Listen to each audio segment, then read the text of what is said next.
So today is a groundbreaking day.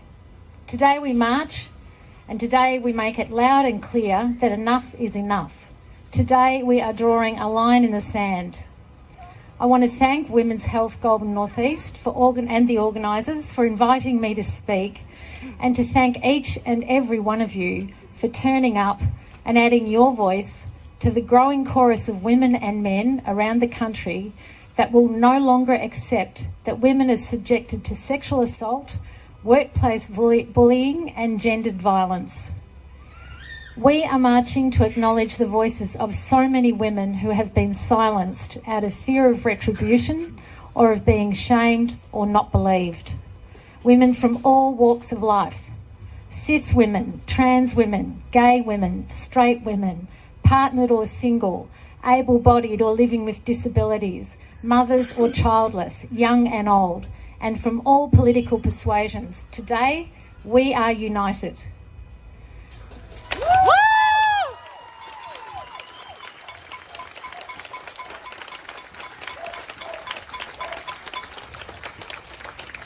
We are marching today to demand the highest standards of behaviour from those who are elected to hold the highest offices in the land, rather than accepting the lowest levels of behaviour that we have seen. Yes.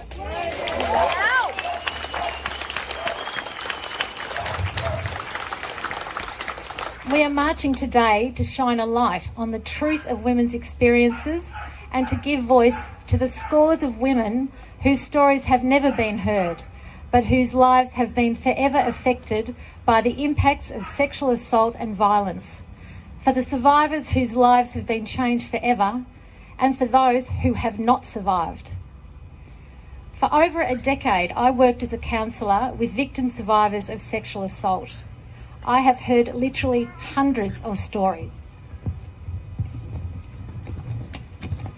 from women who have experienced abuse and violence, who have been sexually abused as children or assaulted in later life, sometimes by strangers, but all too often by trusted men, teachers, priests, bosses, colleagues, family members, husbands and partners, women who have been assaulted and abused in their homes, schools, churches, workplaces, public spaces, and indeed, as we're hearing in increasing numbers, in our own Parliament House.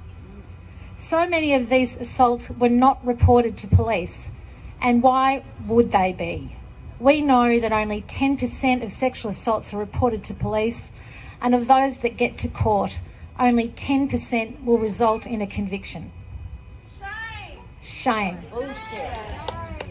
It is no wonder that so many women stay silent, and why some men continue to abuse women with impunity. We are here today because the criminal justice system has failed us. The presumption of innocence is fundamental to the rule of law, but so is the right of victims to be believed.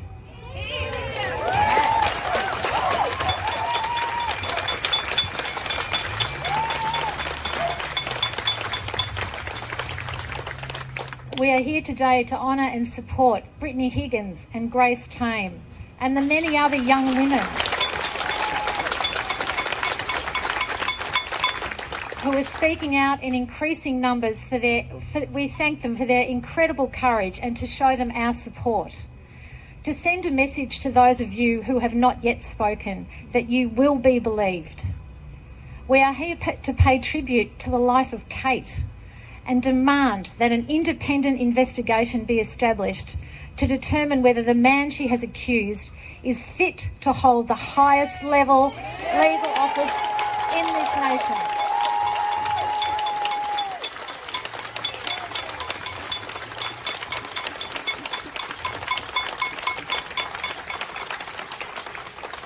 We want to tell her family that while she is currently being discredited in the media and an investigation into her allegation is being refused, that she matters.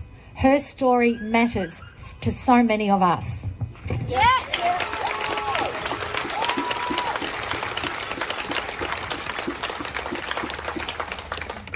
Sexual assault and gendered violence is the result of a culture of entitlement and structures that give inherent power to men So all too many of them believe that they have a right to our bodies.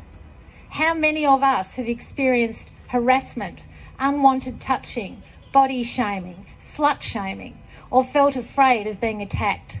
How many of our mothers, our sisters, daughters and friends have experienced sexual assault, violence, harassment and intimidation?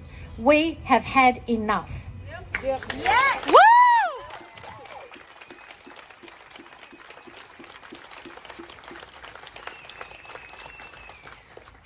Currently, it is estimated that 2 million women in Australia have experienced sexual assault today.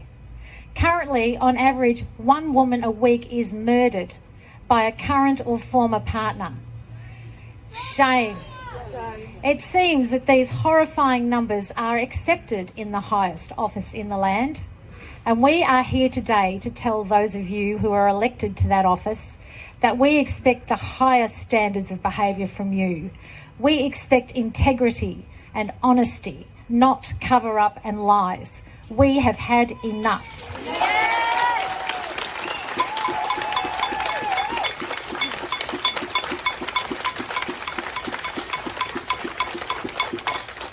So, today, we march for justice, for ourselves, for our sisters, our mothers, our daughters, for those who have spoken out and those who remain silenced. We march in demand of better treatment of women by our justice system and by our governing bodies. And we are putting you on notice. You raise the bar or we will raise the roof. Woo!